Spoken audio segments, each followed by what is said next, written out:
Informational video part 2.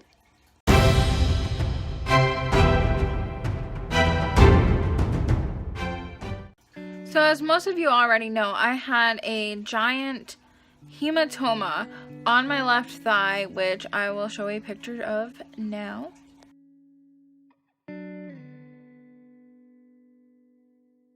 Today I'm just kind of going to discuss what that is and how it kind of came to be.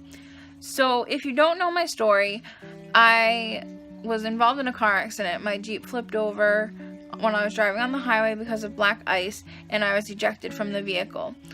So the hematoma kind of accumulated while I was in the hospital and rehab at some point. We're not really sure as to when it happened, but this is what I know. I know that when I was in the hospital, I had blood clots that went to my lungs. And somehow, some way, that has to do with everything. I wasn't really walking or doing anything at the time. Like, this was a really bad accident that I'm surprised that I lived through. So this isn't just like, oh, I had a fender bender and my back hurts. I had a neck brace, the whole 9 yards. If you haven't seen my story, I'll put it above and you can check that out. But anyways, so when I finally got to rehab, I was starting to feel sick and my leg was really starting to hurt. And I thought that it was just from starting to work my muscles again, because when I was in the hospital, I was doing pretty much absolutely nothing except for healing. So there was a chance that obviously more blood clots could happen and all of this other stuff. So they were constantly monitoring me.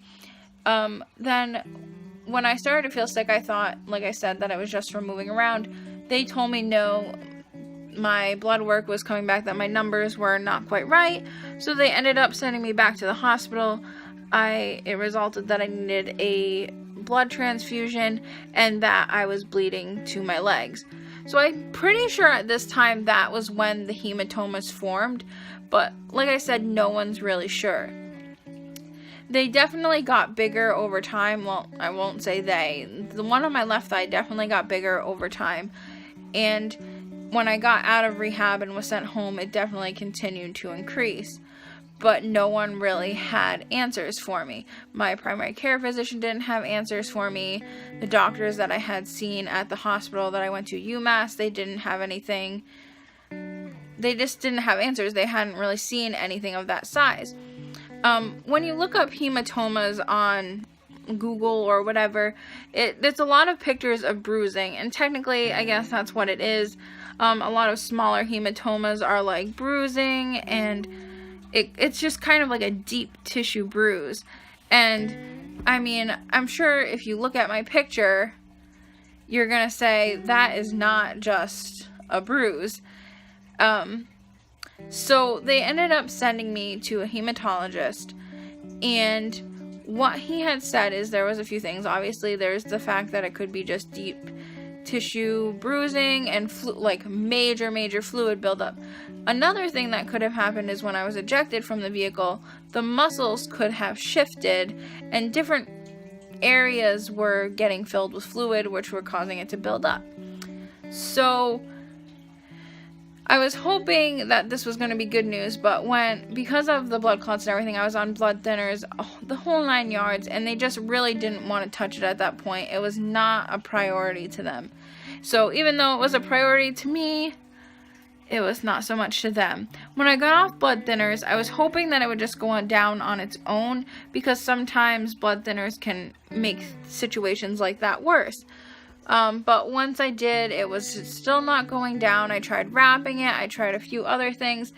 It just was not going down.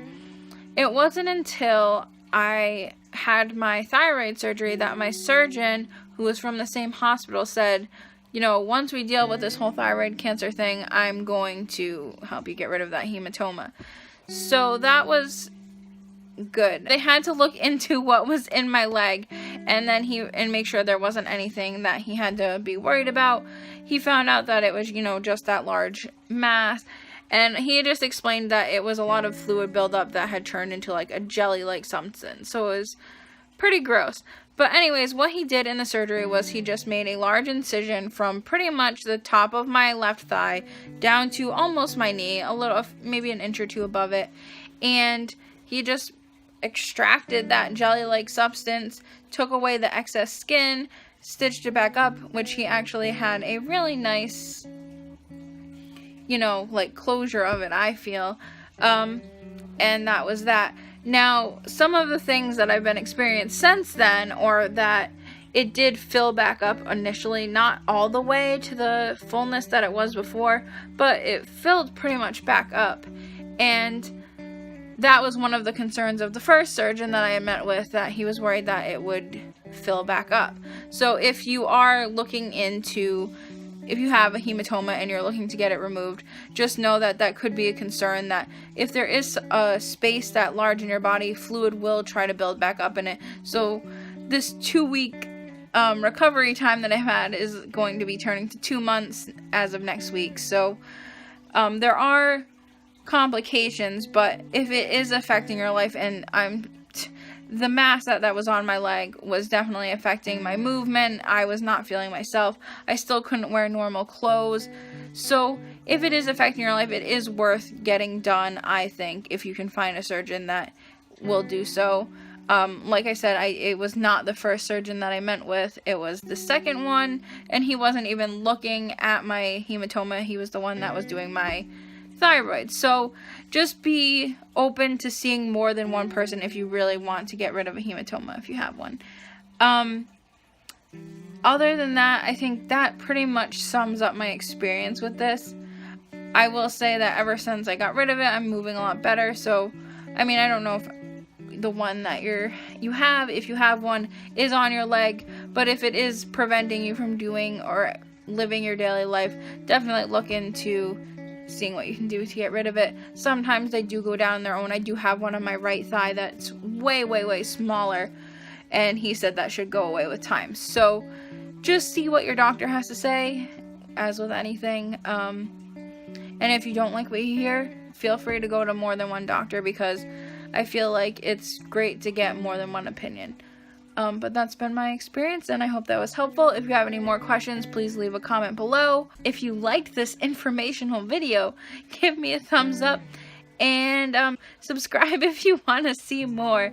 Thanks for watching, and see you later, guys.